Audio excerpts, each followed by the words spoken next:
हर खबर पर होगी आपकी पकड़। डाउनलोड कीजिए एबीपी लाइव ऐप। तो यहाँ पर देखिए अवनीश अवस्थी और डीजीपी साहब की बातचीत अभी भी चल रही है। इंद्रजीत, क्या समझ में आ रहा है? देखिए, अभी जो भाभी थी उनके रोने की आवाज़ मिली। अवनीश अवस्थी से वो रो रो कर कुछ कह रही थी। अवनीश अवस्थी उनको समझा रहे थे कि नहीं, उनको सजा मिलेगी। यानी कि सीधी जो समझ में आ रहा है वो ये आ रहा है कि ये जो आरोपी हैं उनके खिलाफ कोई बात अभी कही जा रही थी। इस वक्त देखिए, माँ, जहाँ तक हम देख पा रहे हैं, सामने माँ रो रही हैं। भाभी के रोने की आवाज़ हमारे कानों तक पहुंची थी। पिता को देखिए बार बार आंसू पोंछ रहे हैं। तो इस समय परिवार रो रो कर अपनी बात कह रहा है। अब ये देखने वाली बात होगी कि अवनीश अवस्थी और डीजीपी साहब क्या यहाँ से निकलने से पहले मीडिया से बताएंगे कि उन्होंने पीड़ित परिवार से क्या बातचीत की या पीड़ित परिवार ने उन्हें कौन सा अपना दर्द बताया। क्योंकि पिता तो जब भी बात कर रहे हैं आंसू पोंछ रहे हैं लगातार। और ये आप तस्वीरों में देखिए कि यहाँ भाई बैठे हैं, माँ बैठी हैं। 2 भाई थे पीड़िता के, वो भी यहाँ बैठे हैं, माँ भी यहाँ बैठी है, पिता तो है ही, साथ ही एक दादी का जिक्र किया गया जिन्हें बुलाया गया, वो भी यहाँ बैठी है, आंसू पोंछ रही है। लेकिन डीजीपी साहब, अवनीश अवस्थी दोनों लगातार पीड़ित परिवार से कुछ बात कर रहे हैं। यहाँ तक कि अवनीश अवस्थी के हाथ में एक डायरी है, पेन है, वो कुछ नोट डाउन भी कर रहे थे। यानी परिवार जो बता रहा था उसे लिखा भी गया। यानी ये भी लगभग माना जा सकता है कि परिवार की बातों को लिखा जाना या कहीं ना कहीं ये तय होगा कि परिवार की तरफ से क्या कहा गया है कि किसके खिलाफ कार्रवाई होनी चाहिए इस पूरे मामले में। क्या उनका नाम नोट डाउन क्या हो सकता है, क्या डीएम साहब पर कार्रवाई हो सकती है? जी देखिए, बिल्कुल, यहाँ से अवनीश अवस्थी जब जाएंगे तो उन्हें मुख्यमंत्री को एक रिपोर्ट सौंपनी होगी। यहाँ से वो फैक्ट नोट कर रहे हैं, तो ये उम्मीद जताई जा सकती है कि दोषी अफसरों पर गाज जरूर गिरेगी।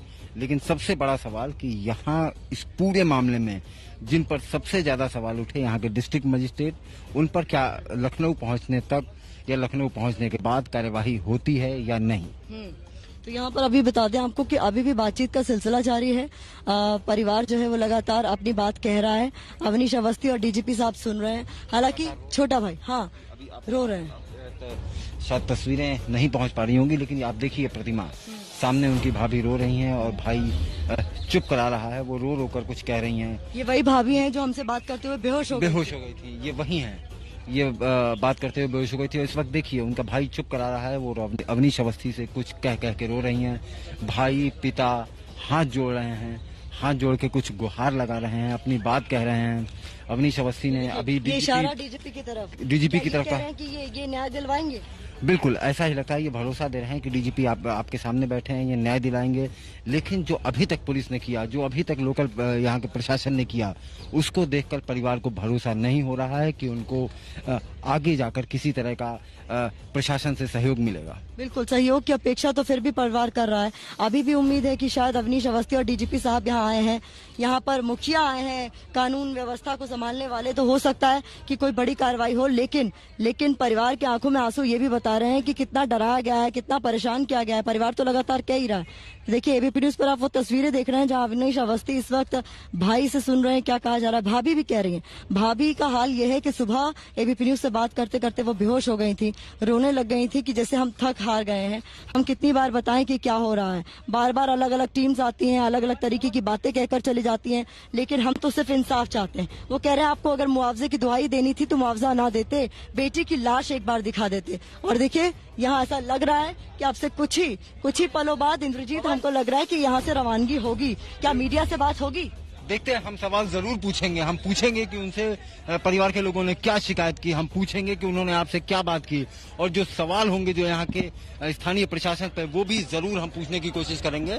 फिलहाल डीजीपी और अवनीश अवस्थी जी, अब बातचीत आखिरी दौर में समझ में आ रही है। जो बॉडी का मूवमेंट दिख रहा है, तो कुछ ही पलों में, कुछ ही देर में वो यहाँ से उठेंगे और बाहर निकलेंगे। जैसे ही यहाँ से उठेंगे हम उनसे जरूर सवाल पूछेंगे। प्रतिमा, जो भाव भंगिमा जो कही जाती है, जो बॉडी लैंग्वेज की जाती है, वो तो यही है कि जैसे जो जानना था, जो पूछना था और जो नोट डाउन करना था वो कर लिया गया है। आपसे कुछ ही मिनटों बाद देखिए जिस तरीके से यहाँ पर आसपास पुलिसकर्मी उनके आने से पहले तैनात थे, अब वो एक्टिव होने लग गए हैं। तो यानी ये मान के चलिए कि ये कॉन्वर्सेशन अब लगभग अपनी समाप्ति की ओर है। सवाल ये है कि यहाँ से जाने के बाद क्या एक्शन होगा, क्योंकि परिवार लगातार नाम लेके कह रहा है कि किसने इस पूरे मामले में परिवार को डराने, धमकाने, परेशान करने की कोशिश की है। सवाल अभी भी लगातार बरकरार है। परिवार का कहना है वो जो डर उनके अंदर पैदा हो गया है वो क्या कोई दूर कर सकेगा। भाभी हाथ जोड़े हुए इस वक्त बैठे हुए हैं। इंद्रजीत देखिए, भाभी का हाथ जोड़े हुए बैठना, वही भाभी जो डीएम साहब की गाड़ी के पीछे दौड़ रही थी नंगे पांव। बिल्कुल, और डीएम साहब उन्हें दुत्कार रहे थे। देखिए, यही ताकत होती है लोकतंत्र में कि जिसको डीएम अपनी गाड़ी के सामने से दुत्कार रहा था, भगा रहा था, उसके सामने इस सूबे के डीजीपी और उस सूबे का सबसे बड़ा अफसर हाथ जोड़कर बैठा है। यही इस लोकतंत्र की खूबसूरती है और यहाँ की ताकत है। अब ये बहुत दिलचस्प होगा कि ये सारे अफसर जब लखनऊ जाते हैं उसके बाद क्या कार्यवाही करते हैं, क्या एक्शन लेते हैं, क्या कदम उठाते हैं, ये देखना बड़ा दिलचस्प होगा। और इसी का इंतजार हम कर रहे हैं, हम उम्मीद भी करेंगे, क्योंकि देखिए एबीपी न्यूज लगातार सवाल उठाता रहा है। अभी भी हम सवाल पूछेंगे। कोशिश हमारी ये है कि अवनीश अवस्थी और डीजीपी जो यहाँ आए हैं बात करें। उठ रहे हैं। तस्वीरों में देखिए अवनीश अवस्थी और डीजीपी साहब की परिवार से मुलाकात खत्म हो गई है और ये अब उठ रहे हैं। अब ये उठ रहे हैं। कोशिश करेंगे हम जानने की क्या अवनीश जी सर क्या कहा परिवार ने आपसे, क्या बातचीत हुई? एक मिनट, सूट पहले आगे सूट पहले जी। क्या बातचीत हुई, क्या आपको बताया? ऐसा है जी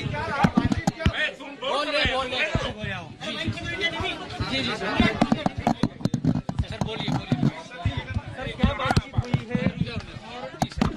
अवनीश जी, क्या बात हुई? हम लोग ने परिवार से पूरी बात एक परिवारजन से की है। उन्होंने अपनी बहुत सारी बातें कही हैं हमसे, उनका सभी का हम लोग समाधान निकालेंगे। हमारी एसआईटी की गठन माननीय मुख्यमंत्री जी ने किया है। उसके अधिकारी आकर एक एक चीज को सुनेंगे, आपकी हर चीज का समाधान निकालेंगे। हम अभी पुलिस लाइन जा रहे हैं, प्रेस वहां करेंगे। प्रशासन से शिकायत थी, प्रशासन से बहुत सारी शिकायत थी इन्होंने की, आपसे कहा? आधी रात में अंतिम संस्कार अवनीश जी, बहुत सारी शिकायतें थी प्रशासन से। अवनीश जी, परिवार की बहुत सारी शिकायतें, ये बड़ा सवाल, इस सवाल का जवाब नहीं मिला। अवनीश अवस्थी शायद इस सवाल का जवाब प्रतिमा नहीं देना चाहते थे। ये जरूर कहा कि कुछ देर बाद वो प्रेस कॉन्फ्रेंस करेंगे। पुलिस लाइन अभी फिर, लेकिन ये जरूर कहा, भरोसा दिया। परिवार से भी जानना चाहिए। बिल्कुल, परिवार की तरफ चलते हैं। हाँ,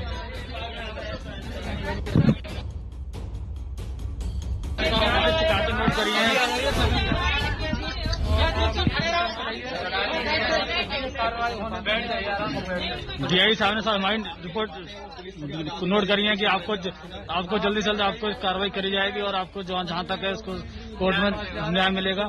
इस बात का हमें पूरा वो है। जब तक जवाब नहीं मिल जाएगा तब तक हमें उनकी कोई भी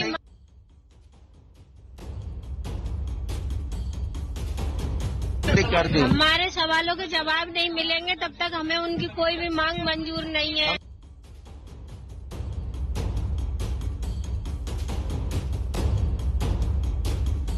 हमारे जब सवालों के जवाब मिलेंगे तो हम सरकार का सारा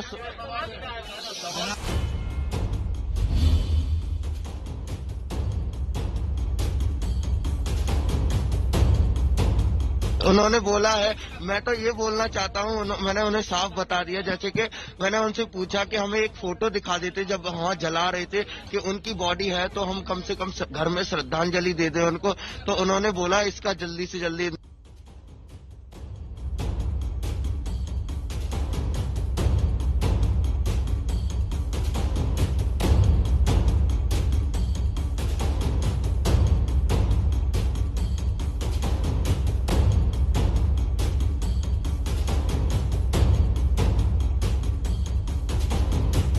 अब मैंने पूरी सर इस पे क्या बोले वो? इस पे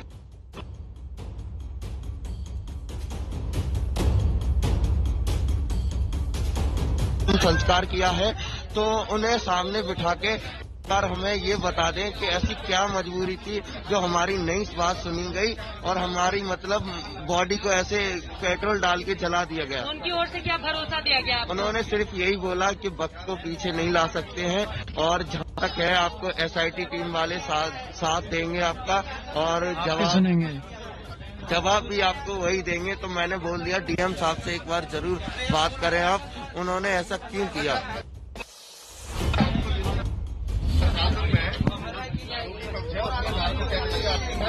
नहीं अभी नहीं किया। अभी नार्को टेस्ट मैं बताना चाहता हूँ नार्को टेस्ट के लिए हम राजी हैं, मगर जी मगर एक बात हमारी ये भी है, अभी पीड़ित परिवार किसी भी पीड़ित परिवार के साथ हुआ होगा हम भी राजी हैं। अच्छा किसी और पीड़ित परिवार के साथ हुआ तभी, अदरवाइज आप लोग नहीं। ऐसे मैम हम दिल से सच बोले हैं, गरीब बेशक है मगर हमने हमेशा सच बोला है, ऐसा झूठ नहीं बोला है, आप लोगों को बता दूं मैं। तो अब आप लोग क्या चाहते हैं? अधिकारी ने क्या आश्वासन दिया, आगे आप लोग क्या चाहते हैं? मैम कार्रवाई उन्होंने यही बोला, कार्रवाई नहीं दिया, अभी टाइम नहीं दिया, वो अभी जाके बात करेंगे, डीएम से बात करेंगे, उन्होंने ऐसा क्यों किया और बाकी लोगों से बात करेंगे।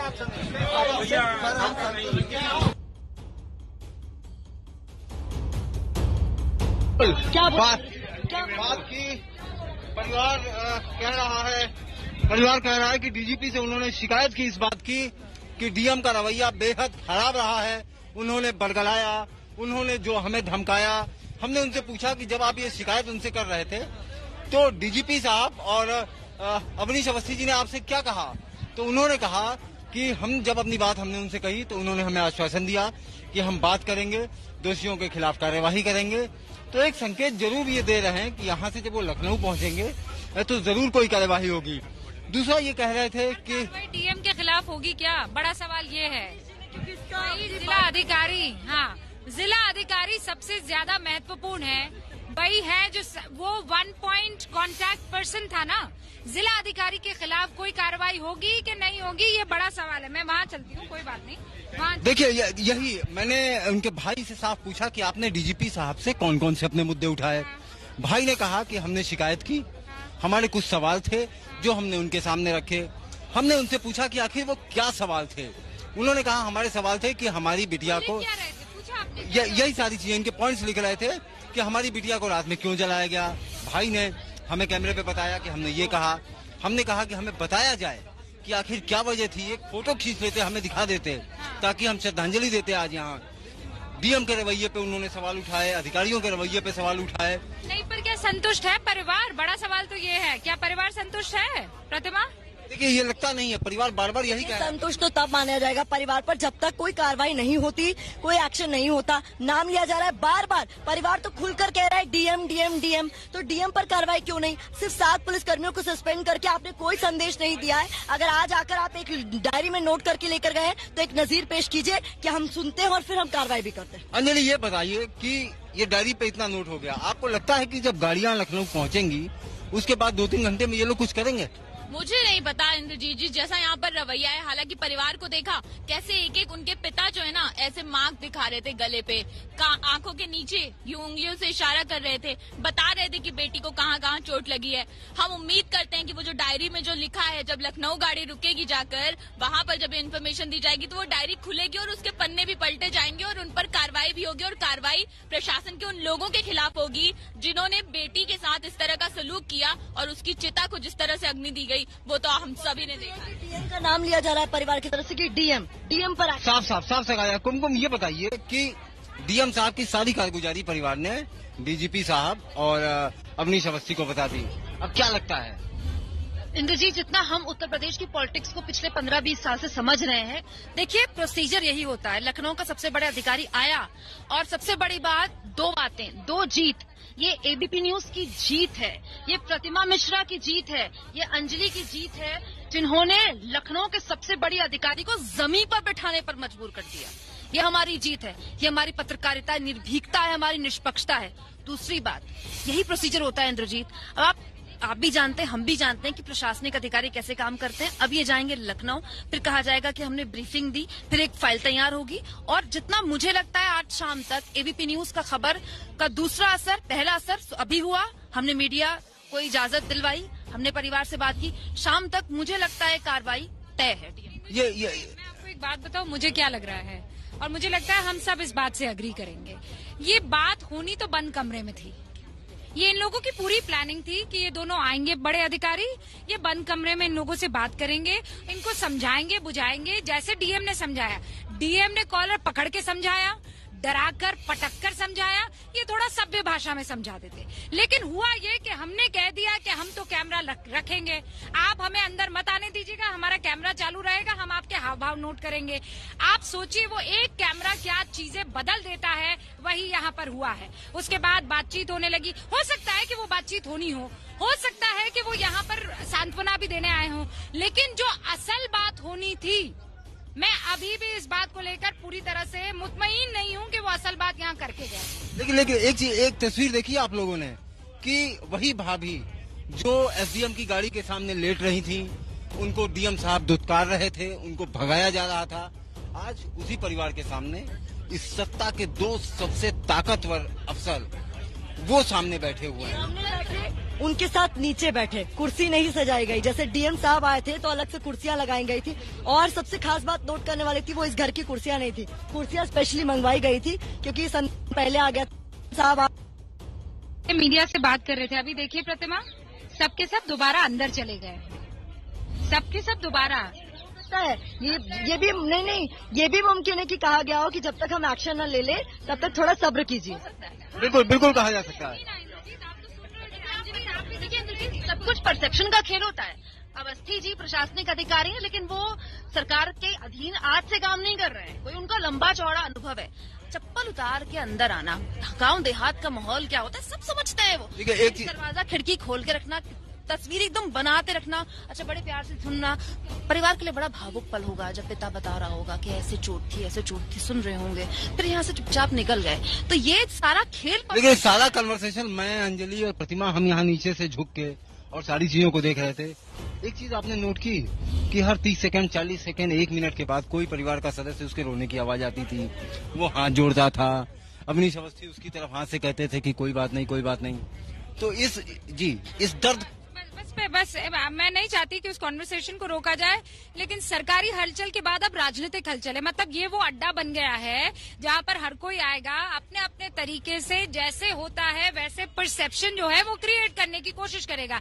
अब राहुल गांधी के साथ ऐसा लग रहा है जैसे पूरा कांग्रेस का अमला जो है यहाँ पर पहुंचने वाला है। खुद प्रतिमा के पास कुछ तस्वीरें आई थी, प्रियंका गांधी शायद गाड़ी ड्राइव कर रही थी, खुद ड्राइव कर रही थी। ये एक तस्वीर अलग थी कि पिछली बार तो उनकी गाड़ियां दूसरी बैठे हुए थे, खुद ड्राइविंग सीट पर। उस वक्त टीएनडी पे थी जब राहुल गांधी आए थे, पिछली बार जी जब रोका गया था, और फिर मैंने उनको चेस किया था वहां यमुना एक्सप्रेसवे तक, फिर हमारी गाड़ी रोक दी गई। अब आप जिस वीडियो की बात कर रही हैं, मैंने उस वीडियो को गौर से देखा।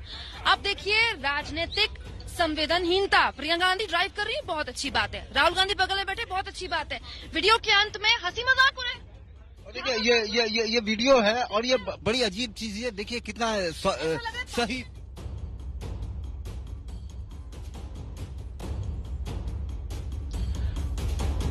रूबिका आप प्रतिमा, अंजलि, आप सब लोग जो चर्चा कर रहे हैं ना, परसेप्शन, जी हाँ, जो प्रियंका गांधी की तस्वीर है वो भी परसेप्शन है, और एक दूसरी तस्वीर है कि किस तरीके से इस वक्त जो नेता चल रहे हैं वो अपने साथ में कार्यकर्ताओं के साथ में चल रहे हैं। राहुल गांधी की वो गाड़ी जिसमें राहुल बैठे हैं, प्रियंका बैठे हैं, ठीक हमारी इस गाड़ी के आगे है। ये उनके साथ में एक जैमर की गाड़ी चल रही है, इसके आगे जो प्रियंका गांधी उस गाड़ी को ड्राइव कर रही हैं। लेकिन आप लोग जो चर्चा कर रहे थे ना कि आप जो है पहले वहां पर जो है जो प्रशासनिक खेल हुआ या तस्वीरें पेश की गई, तो अब ये एक राजनीतिक तस्वीर है, और ये सब क्या दिखाने की कोशिश है, एक परसेप्शन बिल्ड करने की कोशिश है। जो अधिकारी वहां पर पहुंचे उन्होंने दादी से भी बात की, उन्होंने भाभी से भी बात की, माता पिता से भी बात की, लेकिन उन अधिकारियों को जिनकी जिम्मेदारी थी उनसे बात करना उस समय नहीं की गई। ग्राउंड जीरो पर मौजूद रहा, उसके बाद में उनकी नींद, परिवार की इस नाराजगी को कम किया जा सकता था। मिले दूसरी तस्वीर, ये आपको डीएनडी कैसे दिख रही है। डीएनडी यानी जो दिल्ली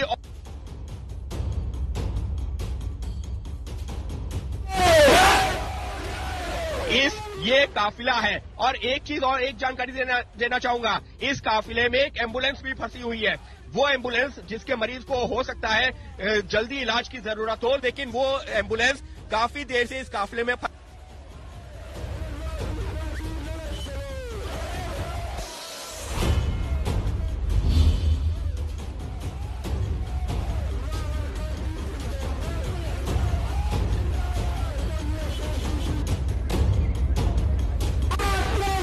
देखिए, इस समय कोतवाली चंदपा के सामने हम खड़े हैं, जहां उत्तर प्रदेश के डीजीपी मौजूद हैं।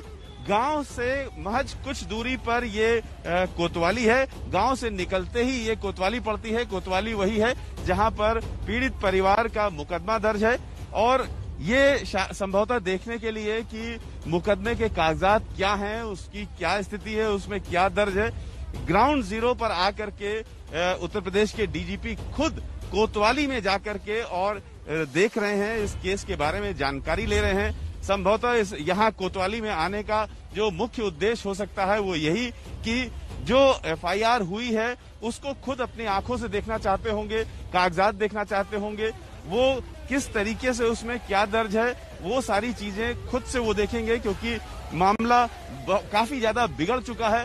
पुलिस जिस तरीके से लगातार पुलिस और प्रशासन ने इस मामले में लापरवाही बरती है, डीएम ने, एसपी ने मिल करके जिस तरीके से लापरवाही बरती है, अब प्रशासन के लिए, सरकार के लिए उसको रफू करना मुश्किल हो रहा है। इसलिए डीजीपी अब खुद यहाँ कोतवाली चंदपा में है और काफी देर से वो इस समय है। अगर कुछ फॉर्मेलिटी भर करनी होती तो अब तक निकल आते, लेकिन वो काफी देर से भीतर हैं। इसका मतलब है कि काफी गहराई से इस केस को वो देख रहे हैं और समझ रहे हैं कि इसमें क्या कुछ हो सकता है, क्योंकि अब उत्तर प्रदेश सरकार के लिए, पुलिस के लिए, प्रशासन, हाथरस प्रशासन के लिए रफू करने के अलावा कुछ बचा नहीं है। काफी ज्यादा गलतियां पहले ही हो चुकी हैं। जिस तरीके से 2:30 बजे रात में आनन फानन में पीड़ित के शव को जलाया गया, जो कि एक आपराधिक कृत्य है, जिस तरीके से उसको सबूत मिटाने की कोशिश की गई, क्योंकि वो सबूत मिटाने के दायरे में आएगा और जो व्यक्तिगत स्वतंत्रता के कानून है, व्यक्तिगत अधिकारों के कानून है, उन सब का उल्लंघन है।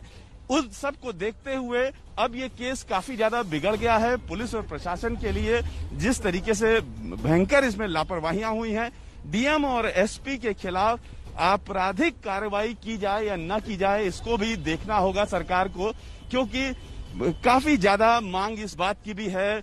आम लोग भी इस बात को कह रहे हैं, एबीपी न्यूज भी लगातार कह रहा है और डंके की चोट पे कह रहा है कि एक आपराधिक लापरवाही पुलिस प्रशासन की ओर से हुई है। यही लापरवाही आज उत्तर प्रदेश के डीजीपी के लिए एक सरदर्द बन गया है। अब ये जो मामला है, ये ऊपर के लोग जो लगातार पुलिस कल से कह रही थी कि ऊपर के लोगों का जो आदेश है वो हम पालन कर रहे हैं, तो वो ऊपर के लोग कौन थे? क्या डीजीपी के आदेश से ये सब हुआ था या व्यक्तिगत स्तर पर निर्णय लिए गए थे? ये सारी चीजें देखने की होंगी। डीजीपी खुद इस मामले को देख रहे हैं। जिस तरीके से पीड़िता के शव को जलाया गया, उसमें कौन कौन इन्वॉल्व था, वो उसका जो कौन आंसरेबल है उसके लिए, इसका उत्तरदायित्व कौन लेगा, ये सारी चीजें डिसाइड करनी होंगी उत्तर प्रदेश सरकार को भी, उत्तर प्रदेश के डीजीपी को भी, और उत्तर प्रदेश सरकार के नुमाइंदे के रूप में ही इस समय यहाँ पर अवनीश अवस्थी आए हैं और हितेश चंद्र अवस्थी आए हैं और इस पूरे मामले को गहराई से छानबीन कर रहे हैं। चंदपा कोतवाली जहाँ पर मामले का बेसिक मुकदमा दर्ज है, वहाँ पर काफी देर से डीजीपी मौजूद हैं, यानी जितनी देर उन्होंने घर पर बात की, लगभग उतनी ही देर चंदपा कोतवाली में भी वो मौजूद हैं, उतनी ही देर से ये मौजूद हैं। क्या कुछ देख रहे हैं? मामला बेहद गंभीर है, सिरदर्द बन गया है प्रशासन के लिए, पुलिस के लिए, सरकार के लिए, क्योंकि गलतियां पुलिस, प्रशासन और सरकार की ओर से हुई हैं। अगर सरकार भी इसमें सही समय पर जाग जाती तो शायद पीड़ित के साथ इतना अन्याय नहीं होता, अपमान नहीं होता। घर का जो अपमान हुआ है, पीड़ित परिवार को के घर का जो अपमान हुआ है वो भी है, जो अन्याय हुआ है वो भी है। एक परिवार की बेटी मरी, उसके बाद वो शोक भी नहीं मना पाए, आनन फानन में उस बेटी के शव को जला दिया गया। लोग, जो घर के लोग हैं, उनको बताया नहीं गया, साथ नहीं ले गए। आज वो घर वाला कह रहा है, उनके घर के लोग कह रहे हैं कि हमें नहीं पता कि हमारे घर की बेटी का ही वो शव था या नहीं था, क्योंकि हमने देखा नहीं। जिस चीज को हमने देखा नहीं उस पर हम विश्वास कैसे कर ले? और अब विश्वास कर पाने का कोई सबूत नहीं है, कोई कारण नहीं है। अस्थियां तक चुनने नहीं गए, जिसे एक शालीन शब्दों में और परंपरा में फूल चुनना कहते हैं। अपने घर की बेटी की मौत हो गई, उसके फूल चुनने भी घर के लोग नहीं जा सके, क्योंकि उनको पता ही नहीं है कि जो चिता जलाई गई, जिसे चिता कहा गया, उसमें उनकी बेटी थी या नहीं थी, वो उनकी बेटी का शव था या नहीं शव था। ये सारी बातें उनके घर के लोग कह रहे हैं, भाई कह रहा है, परिवार कह रहा है। अब